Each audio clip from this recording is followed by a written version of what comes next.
Assalamualaikum, hai selamat pagi anak-anak Miss semuanya. Gimana kabarnya hari ini? Miss harap kalian semua dalam keadaan sehat walafiat dan tidak kurang suatu apapun ya, serta semangat dalam menjalani pembelajaran hari ini.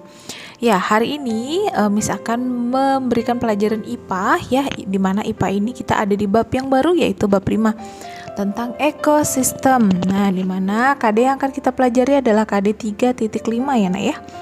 Yaitu menganalisis hubungan antar komponen ekosistem dan juga jaring-jaring makanan di lingkungan sekitar. Nah, tujuannya hari ini adalah misalkan menjelaskan pengertian ekosistem. Apa itu ekosistem? Misalkan pelajari. Misalkan memberikan pelajaran tentang ekosistem hari ini ya. Jadi silakan buka bukumu halaman 69. Di halaman 69 ini kita disajikan ya Nak dengan ekosistem laut ya. Nah, suatu lingkungan yang dapat ditempati oleh lebih dari satu jenis makhluk hidup. Dalam lingkungan tersebut, makhluk hidup saling berinteraksi atau berhubungan satu sama lain ya Nak ya. Nah, ada juga interaksi yang menguntungkan, ada juga yang merugikan.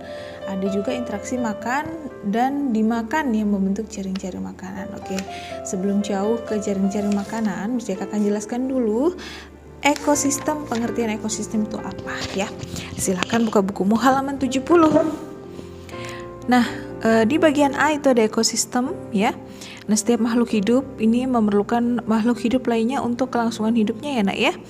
Kita ini saling berhubungan satu sama lain untuk kelangsungan hidup kita ya. Makhluk hidup ini saling berhubungan ya. Pengertian dari ekosistem adalah makhluk hidup yang saling berhubungan atau berinteraksi dalam suatu lingkungan ya, itu artinya ekosistem ya. Makhluk hidup yang saling berhubungan atau berinteraksi dalam suatu lingkungan disebut ekosistem. Ekosistem sendiri, nah ini ya, tersusun atas komponen ya. Komponen abiotik dan ada komponen biotik. Nah, di sini ada dua ya Nak ya. Komponen abiotik dan juga komponen biotik. Apa sih Miss pengertiannya? Apa sih Miss komponen abiotik dan biotik ini? Saya sering dengar tapi nggak tahu artinya. Oke, misalkan jelaskan di sini ya Nak ya. Nah, di sini ada dua yaitu komponen abiotik dan biotik. Komponen abiotik terlebih dahulu ya Nak ya. Ini merupakan segala benda ya Nak ya. Segala benda tak hidup yang mempengaruhi kelangsungan hidup makhluk hidup pada suatu lingkungan ya. Apa tadi Nak? Merupakan segala benda tak hidup ya Nak ya. Ini tak hidup ya Nak ya. Segala benda tak hidup yang mempengaruhi kelangsungan hidup makhluk hidup pada suatu lingkungan. Contohnya apa? Ada tanah, ada udara ya, ada air, ada cahaya matahari dan juga ada suhu. Nah, di sini juga sudah ada contohnya, bisa kita lihat ya. Sehari-hari kita pasti menginjak tanah ya Nak ya. Nah, itu merupakan komponen abiotik ya. Terus kemudian kita hirup udara tiap hari juga itu adalah komponen abiotik. Air yang kita pakai sehari-hari itu termasuk komponen abiotik. Ada cahaya matahari yang kita nikmati setiap hari itu juga komponen abiotik dan juga ada suhu ya. Jadi ini adalah benda tak hidup ya Nak ya, nggak hidup dia, tapi kita bisa nikmati. Oke, yang kedua ini ada komponen biotik. Komponen biotik ini merupakan semua makhluk ya, makhluk hidup yang terdapat pada suatu lingkungan ya. Komponen biotik ini semua makhluk hidupnya. Kalau tadi benda tak hidup, kalau biotik benda hidup ya. Contohnya apa? Ada kita manusia, ada hewan dan juga ada tumbuhan ya. Kita sebagai manusia ini adalah komponen biotik. Kemudian ada hewan-hewan yang kita temui setiap hari itu juga komponen biotik dan ada tumbuhan. Artinya makhluk hidup. Kalau abiotik tadi tidak hidup ya. Nah, makhluk hidup menempati lingkungan tertentu yang disebut ada habitat ya. Habitat itu adalah makhluk hidup yang menempati lingkungan tertentu. Ada habitat. Misalnya ada habitat sapi. Ya, habitat sapi adalah padang rumput dan ada habitat ikan juga ya, itu ikan-ikan itu sebagian juga ada di habitatnya di terumbu karang ya. Jadi habitat itu adalah tadi apa? Makhluk hidup yang menempati lingkungan tertentu. Contohnya tadi ada habitat sapi yaitu ada di padang rumput. Nah, Paham ya nak ya? Sampai sini ada komponen abiotik dan 2 komponen biotik ya. Nah, dalam ekosistem ya nak ya, komponen biotik ini dibedakan menjadi 3, yaitu ada individu, ada populasi, dan ada komunitas. Satu makhluk, Miss jelaskan di sini ya, apa itu komponen individu, populasi, dan juga ada komunitas. Satu makhluk hidup itu disebut individu ya. Jadi pengertian individu adalah satu makhluk hidup, satu aja ya. Kumpulan individu sejenis disebut dalam ekosistem disebut populasi ya. Contoh populasi ya, kumpulan individu sejenis dalam ekosistem ya. Jadi populasi itu biasanya lebih dari satu, misalnya bergerombol. Nah, kalian bisa lihat di sini ada contoh ikan. Kalau ikannya sendiri dia individu, kalau ikannya bergerombol itu populasi, oke? Tapi sejenis ya nak ya, sejenis artinya sama jenisnya.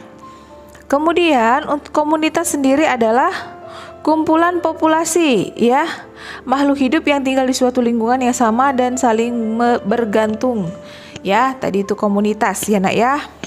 Kumpulan populasi, individu tadi sendiri. Populasi itu yang sejenis tapi berkumpul. Kalau komunitas ya, yang berkumpul tadi bertemu dengan kumpulan lainnya ya nak ya, yang tinggal dalam satu tempat yang sama. Nah, komunitas yang berinteraksi dengan komponen abiotiknya itu membentuk ekosistem. Oke, contoh lihat di bukumu halaman 70.